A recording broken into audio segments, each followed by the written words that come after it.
Welcome to the Gabby Reese Show. It's all an experiment. Start. So we have this world online. You're not part of it. I manage it for you the best of my ability. Probably not great, but anyway, it's an interesting contrast because I think I have a decent amount of independence. However, your ability to be to kind of not care in a certain way is fascinating. But the other thing that interests me is you have people who are really, they get, I don't want to say frustrated, but they're somehow frustrated that you are doing it differently. It amazes me because I'm like, okay, here's a guy who has dedicated over 50 years for real to this sport. And you say, okay, I don't believe in mastery. Let's say you're probably a subject matter expert at this point. Yes. Okay. And so yet you have all these people, and I'm sure skateboarding has versions of this, biking, there's rules into everything, right? And most of us want to do what we're good at. So here you are a highly competitive person, maybe the most, and yet simultaneously you really don't care, and you're not interested in like going out and just being like really good at this thing. You're trying to do all these new things. So it's such an interesting hodgepodge. Why do you think that it makes people uncomfortable? That you're like, people say, are you only foiling now? I think you're bored. You've only been on your only foiling version of it, whether it's stand up, occasionally prone and tow. What, last 5 years? Has your surfboard, for the most part, let's say. I mean, I'm just doing it for myself. Like I'm doing it for where I'm being led. I'm listening to what I'm interested in. And I'm not being, I'm continuing to do what, I guess what I've always done, which is go with my instinct, just go with and not be influenced by, ultimately people that don't care. Right. So at the end of the day, and if I'm doing anything that's provoking people, it probably has a lot to do with the fact that they're not doing something that maybe I'm reminding them that they're not doing, and which is maybe trying something new. For example, somewhere in there, I'm not being obedient, right? So it's like, hey, you're not being obedient. You're not obeying the rules. You're supposed to be this, and this is what you do, and that's what we do when we do this. And I'm like, I don't know what to tell you. I don't know what to say other than I'm just going off of what I'm interested in, what's interesting, what's interesting to me at this point. Like after all the surfing that I've done, after all the waves I've ridden, after all the disciplines that I've been involved in, I'm just following the path that's the most interesting to me. Like the feeling that I get, that feeling, that whatever that feeling is that we all search for, I'm following the feeling. I'm just following this feeling, and I'm getting it over here, and I'm not getting it over there. And so if I'm not doing something, it's because I'm not getting the feeling that I'm looking for from it. And quite frankly, I use you a lot as a source of built-in strength because you do that way naturally. I have a bit of that, but you have it a lot, in spades, and I will utilize just being around you to try to get that more in my own life. And I really appreciate that about you. So, I asked... Well, I think we all are innately given that. I think we are 100%. I think we're born with it, all of us. Everybody has it and has the right to have it. And, I think that,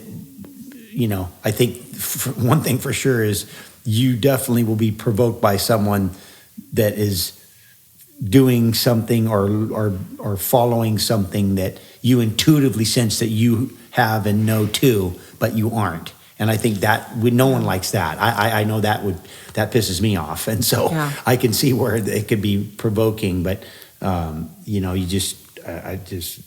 have a lot of time. So I do want to touch, and you don't need to give details, but recently, let's say in the last year or so, you have found a location that is new to you. Yeah. You were sort of doing homework and this and that.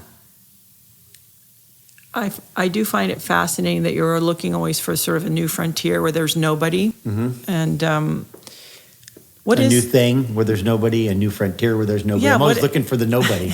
I'm just in search for the nobody. and especially surfing because it's crowded. Yeah. So you're just Yeah, you're yeah. looking. Or are the ways to, or even the way to surf. I mean, if you look at, you can go to a crowded place, and if you're riding a different part of the wave, it's all of a sudden it's an uncrowded place in a crowded place. So Right.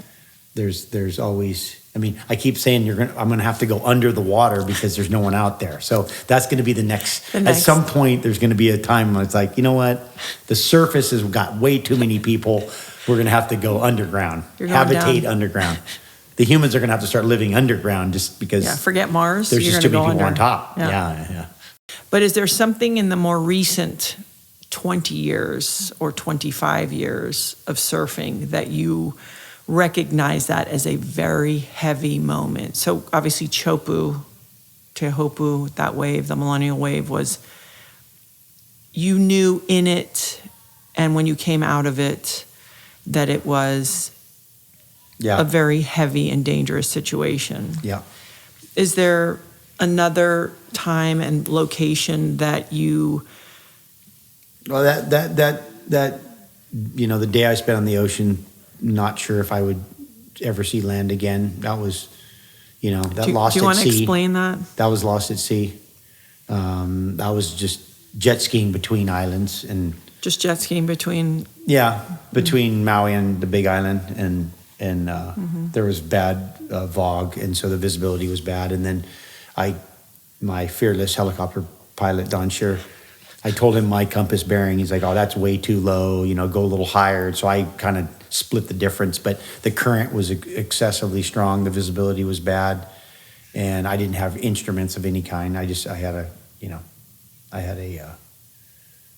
an EPIRB, which saved my life. So ultimately, that was the thing that got me. But I got pulled off course, and so I got to go out and just kind of sit and float. There's different. I was in my snowboard boots mounted to my foil board at the bottom of the ocean in Hyanna one time, out in that where the wave in the where I rode that long wave in Take Every Wave, and I was at the bottom of the ocean.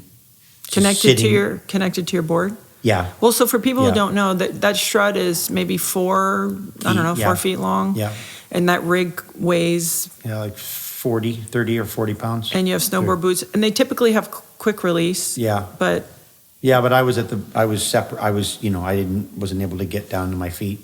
I see. And get them undone. And I did eventually get them undone, but I was down there at the bottom in the dark, kind of mounted to a sea anchor, like attached to the bottom, thinking about might be not great. Come on, Laird. You can't just I've be had like, a few of not those. Great. So you're down I've there had and those. I got stuck under a waterfall. I've been in an avalanche. Like there's a long list of them. I know. There's been a lot of those. But in that moment, so they're so different. Like avalanche, you're topsing and turning. Yeah. When you're pinned at the river and you're pinned on the rock, that's different. But when you're sitting at the bottom of the ocean, is your gut saying, with an anchor tied to your feet? This isn't it? Or is it truly unknown? Unknown. Is it? Yeah. Is this it? That's the question. Is this it? Is this how it's going to be? Is this how it's going? Is this how I'm going down? Right here?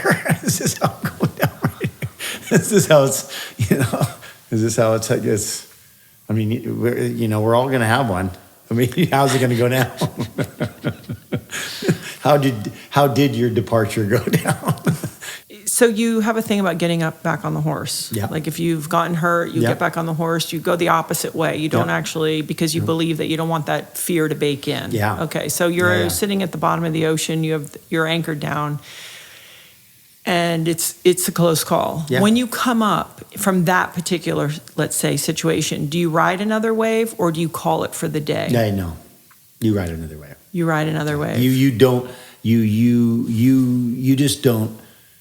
The only way you don't ride another wave is just if you just physically can't. Like if you break your leg to the point where you couldn't. Like I broke my collarbone at Jaws that time, and I caught another wave. Yes. I actually wish after that I didn't catch another wave. As I was going down the wave, I was like, this is a bad idea.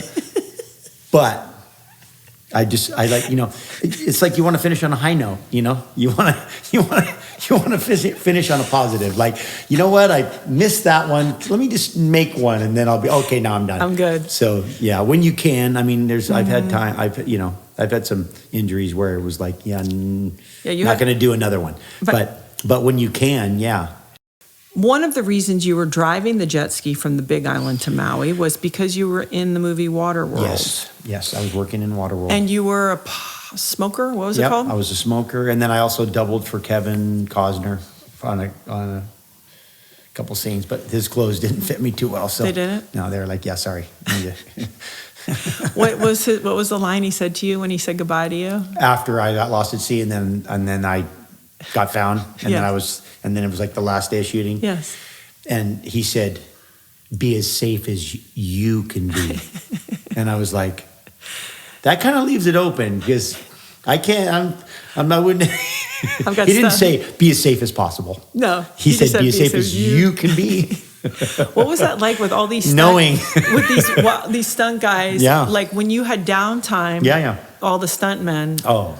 And then what is it? Second unit? 50. What is it? Second 50 unit stunt director? guys, Stunts Unlimited, 50 stuntmen, and we would just go crazy. What do you mean? We had to, as Chad Randall, the stunt, the stunt coordinator would say, we had to keep our. He would try to explain to the producers why we needed to be out like jumping waves on jet skis and doing all the stuff that we were doing. Was to keep us sharp, keep us in. So in 50 tune. guys, if they weren't working on the actual if first unit was, you guys were just going nuts off to the side? Fairly, somewhat nuts, yes. I would say yes. Like severe. Breaking things and severe. And you shot for a year, right? For a year, yeah. It was serious. I learned on that film that I didn't